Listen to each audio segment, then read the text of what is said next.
So let's go ahead and start with the dodge and burn. We can do it both ways. We can either use the standard dodge and burn tool right here, or we can do dodge and burn on their own separate layers in Photoshop on this end. And I do it both ways, depending what I'm looking for. If I need to retain the dodge and burn information on a separate layer for further adjustment later, I can do that with this following method that I'm going to show you right now, which is you go up to the layer and click New Layer, and then basically I would change the dodge and burn, the name to dodge and burn,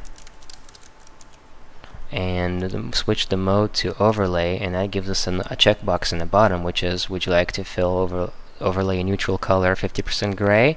In our case, yes, and click OK, and then that'll basically create a gray layer that we'll use for dodge and burn. And then you would basically just use the brush tool with the foreground as black for your burn, and with the foreground layer color as white for your dodge.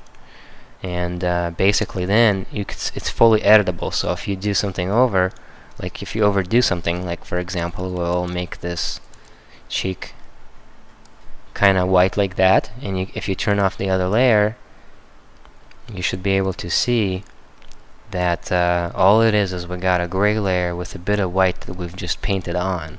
And if you do the same thing with the black foreground, with the black foreground, then you're basically doing the same thing backwards, which is you're dodging, or excuse me, burning. So if you have the picture underneath visible, you'll see the changes right now. So all you would need to do to fix this, if you wanted to, is basically create a 50% gray here, right here, okay, as your color, and then you paint back the changes you don't want. And you can change this opacity to 100% real quick, and you can get rid of those changes. So basically it's 100% editable, and you can do it that way if you like. In my particular case, I don't really care for this layer right now, so I'll do it the traditional way. Let's go ahead and delete this layer. Yep. Oops. I deleted my brush stroke. I meant to do this. There we go. Alright, let's save this image so that way, in case the computer decides to crash, which occasionally does happen, we have our file in its latest state. So let's go ahead and use the traditional dodge and burn tools as they are available to us right here.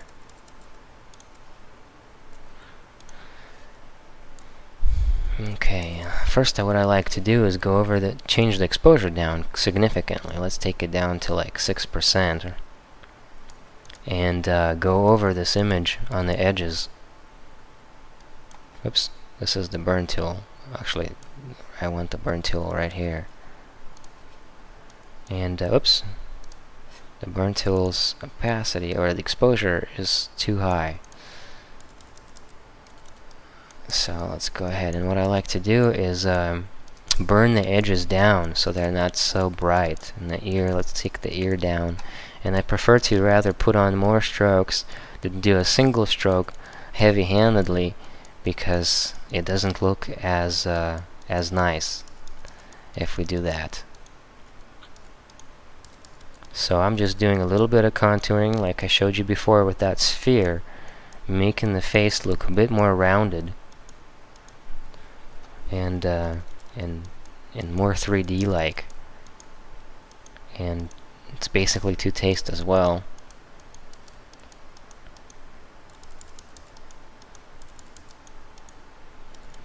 And now I'm just taking down a bit of highlights that I see that are sticking out at me. And then take this nose down a little bit, make it a little thinner, just by shaping it with our burn tool. And by the way, here's the quick before and quick after. So significant change already. Alright, and take down those eyes a little bit, give them a little bit more of a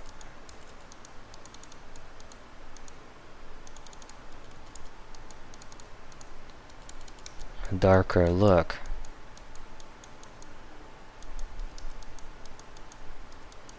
Take down this little area over here. Just looks a little too bright for my taste.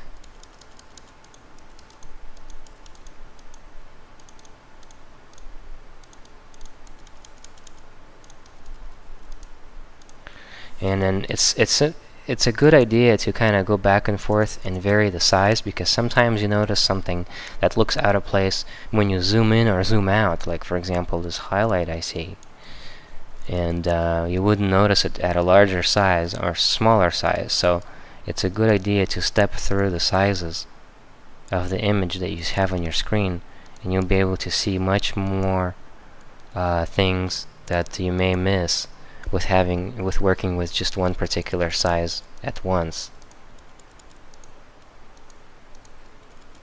So I'm just doing a little bit of shaping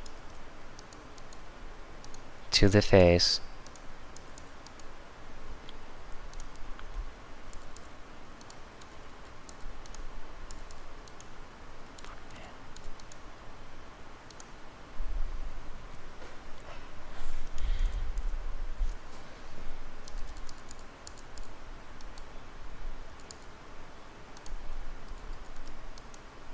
Sometimes it can be a bit tough to get it just right, so let's switch over to the dodge and get rid of that. Kinda overdid it in a few spots. I'm gonna fix that before we move on.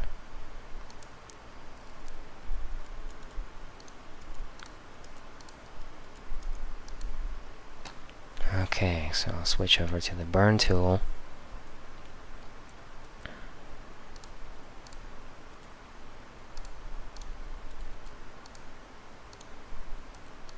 Take care of some of those areas real quick.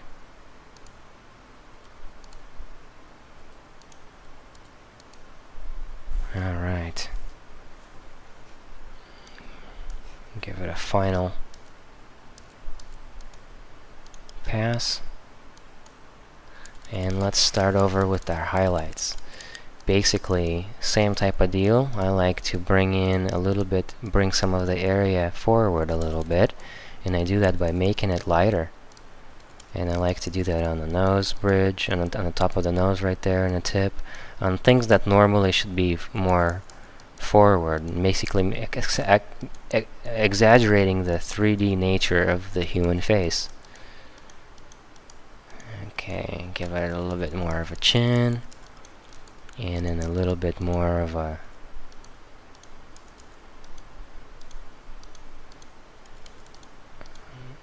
cheek here. Kind of brighten this area up.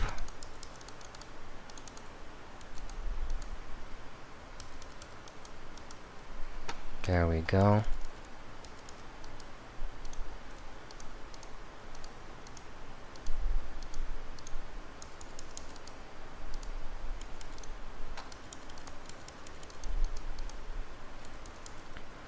Alright, that looks good. And then under the brow a little bit, and over the eye right there in the center. Same type of deal here on this one. Let's see where we come so far. It's transforming quite nicely. Alright, so let's continue this on and do a little bit more burning of the eyes. I kind of want to get them sulkier looking, darker.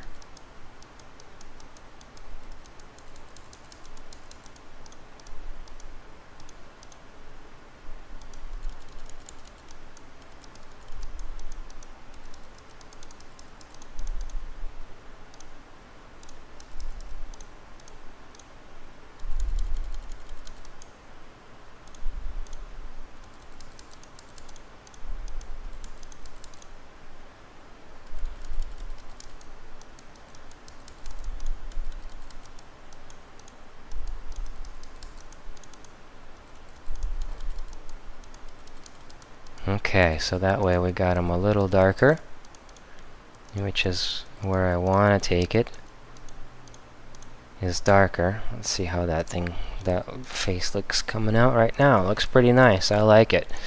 So you guys are gonna get stuck doing a little bit of makeup work, basically with the face. It's amazing that what you can do after the fact with the model. You know, and this is some of the things that we're doing now. I mean, it's totally impossible to do with just makeup alone, like altering the shape significantly. Let's take care of this highlight on the bottom here. I want to get rid of this.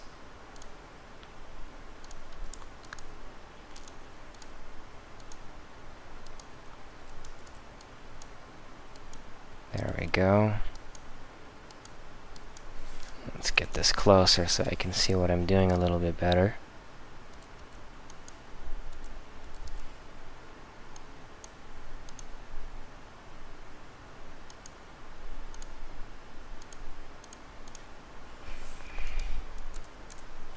Let's make it smaller so I can see the different patterns that are happening. Oops.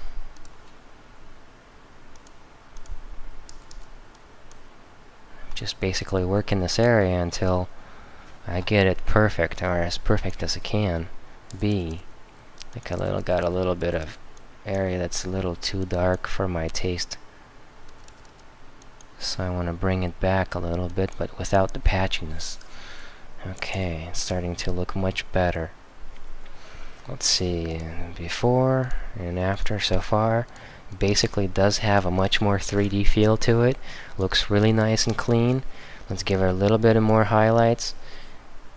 Okay, let's work on this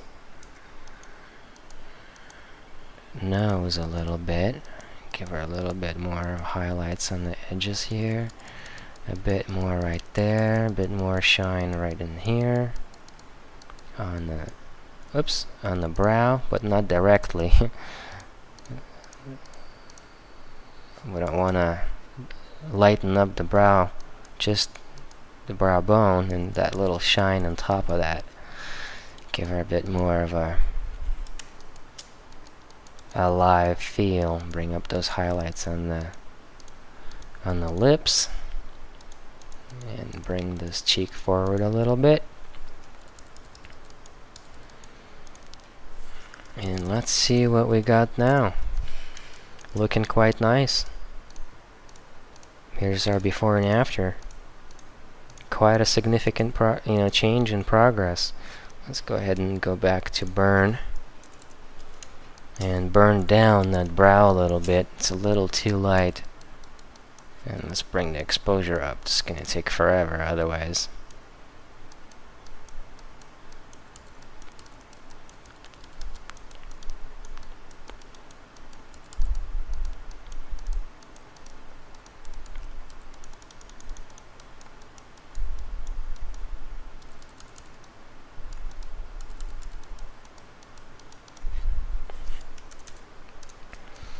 Okay, that looks good. Let's do the same thing to the other brow. This one looks... got some gray spots here that are just from our light, creating some shine off of those brows. And we can totally darken that up. There we go. Okay, looking good. Before and after, before and after. Looking nice. I like it. Okay, so at this time what I would do is continue working and dodging and burning little areas. As you may notice right in this area, we got like a little bit of spots left over from my previous attempts, and basically continued burning and dodging away until I get the skin really smooth, so there's none of this texture left behind or differences in brightness over various sides of the image, because this is what makes it look imperfect, like this area right here, and all that kind of stuff. So I want to go ahead and get that going. Oops, let's go switch over to the burn tool and take that down, because the smoother the transitions are, the smoother the skin will look. And after all, that's what we're after, is perfect, or as perfect as possible for our skin. Okay.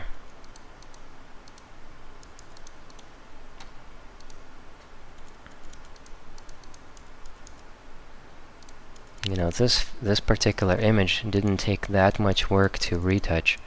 Actually, I'm surprised at the progress we've made in such short time. Usually it takes a lot longer than what we had to what we've worked with.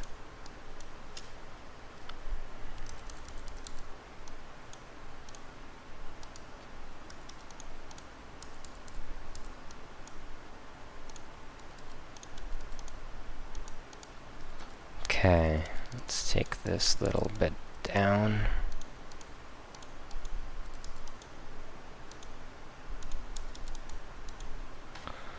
Switch over to the dodge tool. Oops.